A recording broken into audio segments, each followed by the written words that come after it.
Oh, okay, well, you know, call the nurse. Hey girl, hey! It's Ish here. I'm coming to you to do my labor and delivery story. My baby is over there in the bassinet sleeping. This is my second baby. And my goal was for my delivery, or my birth plan was simply just to deliver vaginally and without any medication. If I had to get an epidural because I couldn't take it, fine. If I decided to get a narcotics because I just wanted to relax, cool. So basically, if things didn't go as planned, I was okay with that. And that's what happened the very first time. I wanted to have an unmedicated vaginal birth, and that didn't happen. So I wanted to try things differently this time around, and that meant for me was to get a doula, someone to coach me through the labor process, someone to be an advocate for me. I did speak on that on another video. Clearly, this is a whole different day. If it's not clear, this is a whole different day from that last clip. The reason being is because I wanted my husband to weigh in on my labor and delivery, but he just refuses. Actually, he said he doesn't have anything to add, but I thought it would be really, really awesome to hear things from his perspective. So I'm just going to continue on with my story. Right now my baby is nursing, so you'll hear her smacking. I had to do what I had to do to keep her quiet so that I can finally finish this video. So I'm going to be showing some actual footage from my labor and some of my delivery. So I just wanted to be advised that some of this stuff could be a little bit much to see and a little bit much to hear it. And it's only just a little clip, but it's enough to kind of just make you at least it was for me. It took me a while to watch it myself, and then I just couldn't stop watching it. It took me a while to watch it myself because I don't know, just seeing myself go through what I went through and just seeing myself from that angle, I don't know, it's just different for me. And then I just couldn't stop watching it because it's like, damn, I did that. I want to give a big ups to my husband because he was a trooper. He wasn't one of those that wimped out. You can actually hear him encouraging me in the video and telling me to push. You'll also hear me say, just take her out. Just take her out. And he was like, you have to push. And that stuck with me at that time where I was trying to deliver my baby. Him saying that I have to push helped me a lot. It seems so simple, but it really it did help me a lot. In this next clip, you hear me talk about the doctor breaking my water, and I believe she broke it around 8-9 o'clock. And I was on, once when your water is broken, you're kind of on like the clock starts ticking. The clock starts ticking before you have to deliver your baby. And generally what they do is they break your water and they give you Pitocin, but by no means I wanted Pitocin. I really wanted to deliver without that drug. And that's because it's really hard on your body.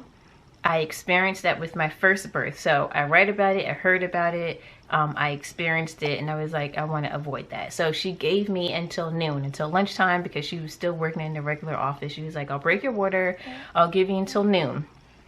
Before she came back to check to make sure that I was progressing. If I was progressing, then she was like, you know, we don't have to worry about the Pitocin. If not, then she was like, we might need to give it to you. So when noon came around, I didn't really progress that much. And I was like, could we just wait a little bit longer? And then that's where you'll see the footage where I'm asking for the time, and Nate is like, I don't think you really want to know the time, because I think I still had like a couple more hours. It had only been a couple hours since my labor had intensified, and I had to wait. So maybe about 2 o'clock is the time that we had this conversation, and it was going to be like another 2 hours at the end of her shift that she was going to come back and check me. And at that point when she came back to check me, I was hoping I was dilated enough to Good morning. Hey girl, hey. I didn't think that I would be in such a great mood. Yes, baby. Welcome up the stairs. Baby and I.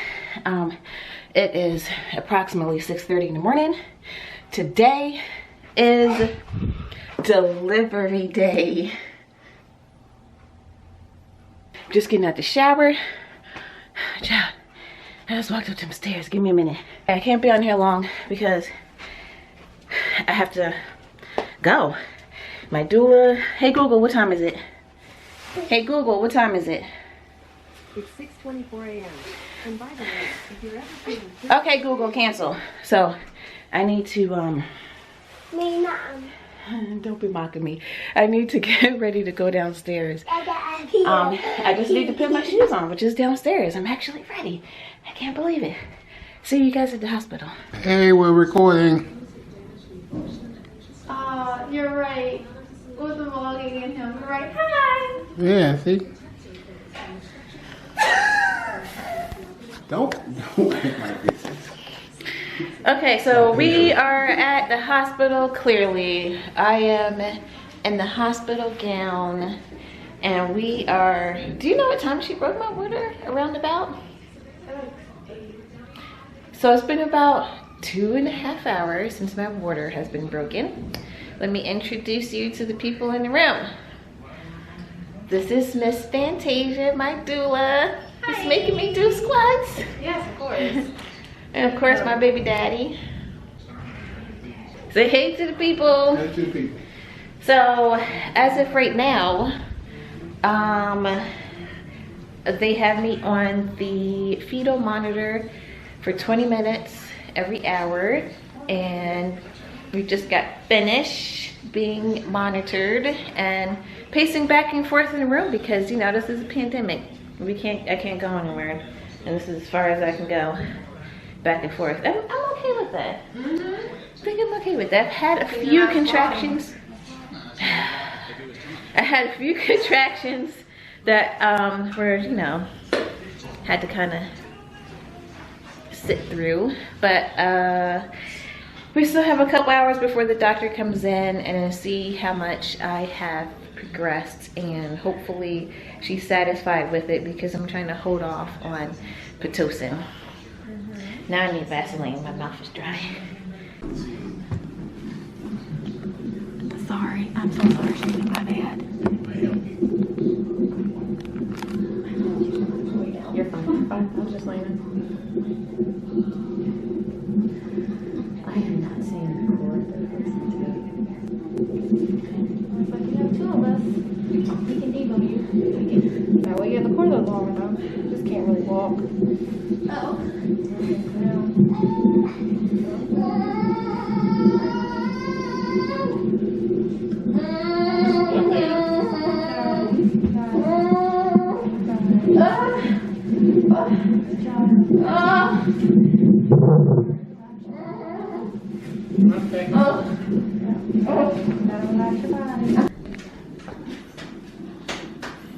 Doing okay? Mm-mm.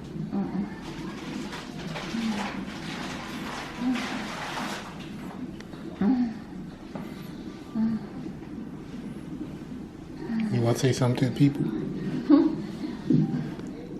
I need to breathe. I'm gonna hit pause. I don't think it's a pause button for this. I'm like, how much longer? Till 4 o'clock.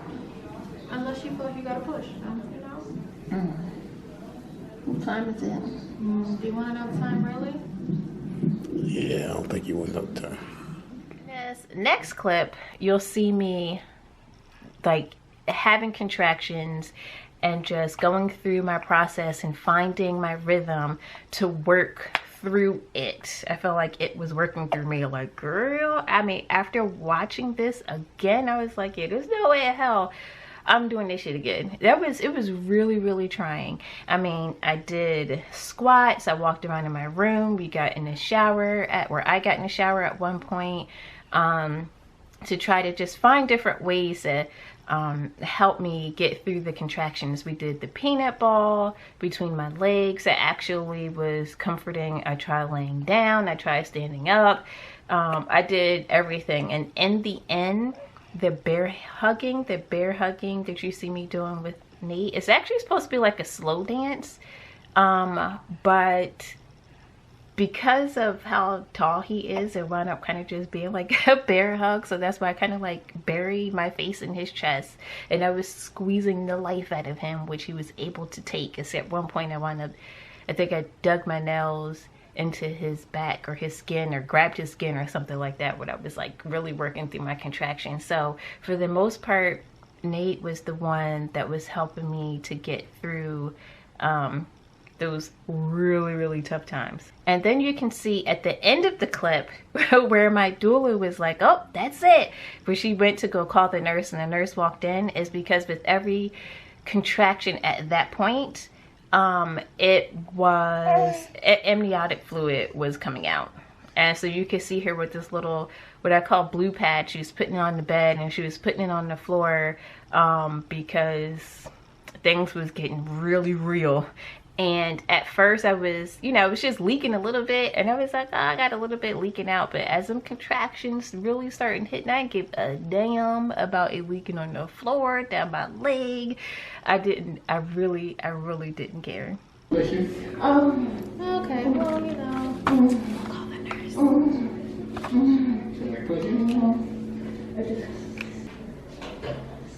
Yeah, honey,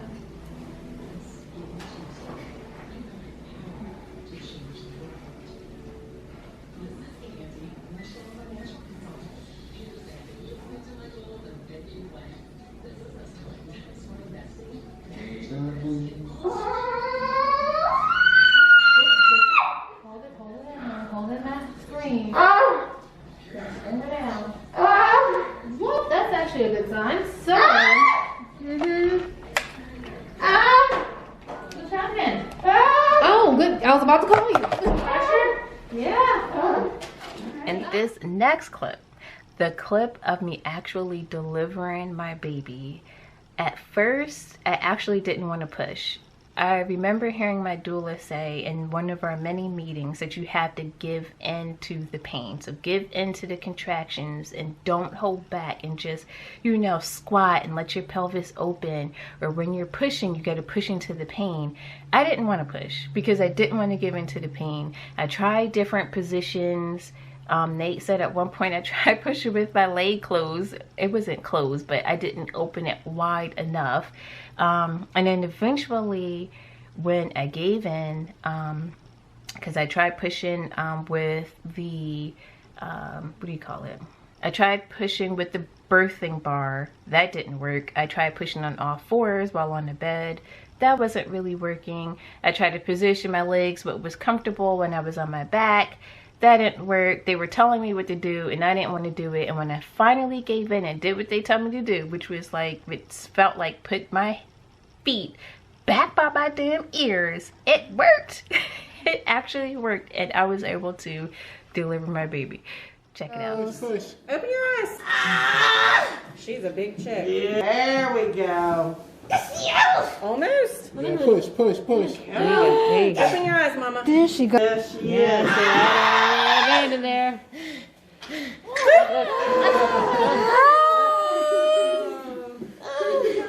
17:45. Hey girl, hey. I am 1 day postpartum. I feel like I look like a mess. I just got out the shower, so I have my IV in. Nate just took the baby to the nursery. So when he comes back, I'm gonna ask him to, I'm sitting down, give me a minute. Yesterday was a whirlwind. Oh my gosh, I pushed out a 9.5 pound baby. Holy, without any medication, and girl, that shit wasn't easy. Right now we're trying to figure out, okay, thank you.